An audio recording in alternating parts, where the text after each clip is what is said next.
When the distress signal reached Earth, it was nothing more than static to most ears, garbled, fading, desperate. But not to the humans. The message came from the Dravani, a once proud species, now reduced to hiding in underground tunnels, their cities scorched by the warfleet of the Zarnak Dominion. The Galactic Council had turned its back. Aid was denied. The Dravani were deemed strategically unimportant. But Earth listened.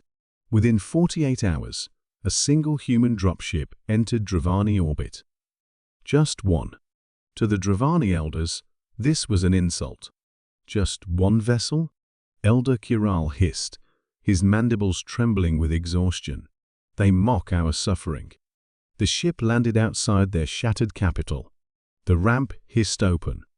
Out stepped Captain Lena Rourke, dressed in matte black armor, a scar down one cheek, her boots crunching on the dust of a dying world. She wasn't flanked by an army. She wasn't accompanied by tanks or drones. She came with 12 soldiers. 12. The Dravani were silent as she approached. "I'm Captain Rourke of the Terran Expeditionary Corps," she said, her voice like steel wrapped in silk. "You called for aid. We're here." Elder Kiral barely concealed his contempt. "Where are your legions? Where is Earth's armada? The Zarnak bring 10,000 to a battle." Captain Rourke simply smiled.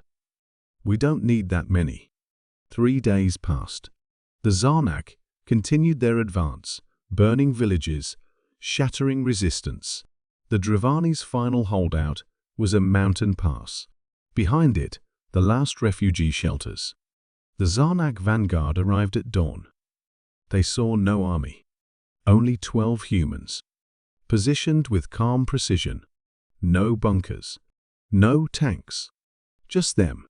The Zarnak commander, a hulking mass of claws and hatred, laughed over open comms. "Is this a joke?" Rourke responded, "Your wish it was." The battle lasted 17 minutes. Zarnak bodies littered the pass. The air reeked of scorched metal and ozone.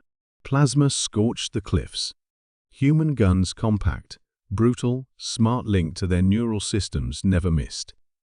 Every motion was practiced. Every shot was lethal. They weren't just soldiers. They were predators.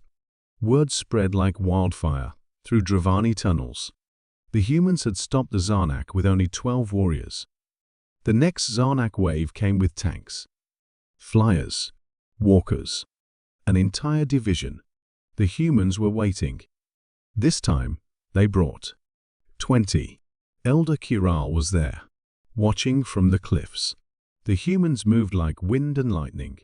One soldier used jump jets to leap onto a Zarnak walker, cut through its armor with a monoblade, and rip out the reactor core mid-air before landing in a roll.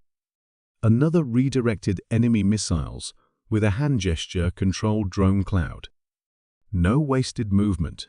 No panic.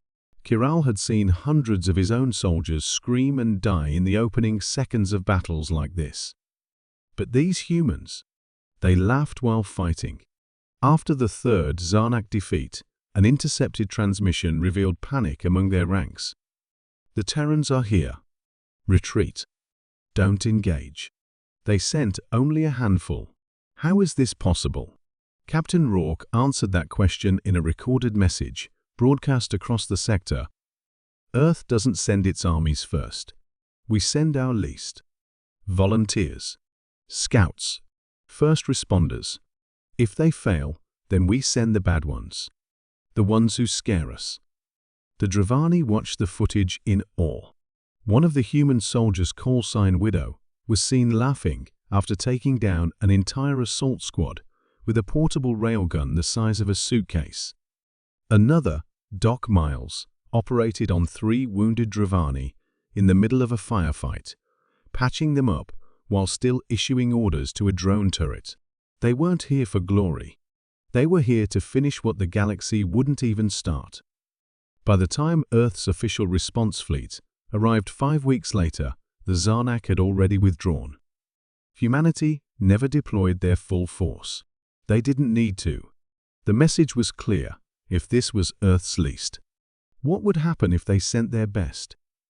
Years later, Elder Kiral stood before a new monument in the capital. A towering bronze statue of a human soldier, helmet under arm, rifle slung, staring into the horizon. The inscription read, "In our darkest hour, we called out, the stars turned away. But the humans came. They sent their least, and it was enough." Kiral looked up at the statue, a quiet respect in his ancient eyes. "They never fought for territory," he whispered. "They fought because someone dared to hurt the weak."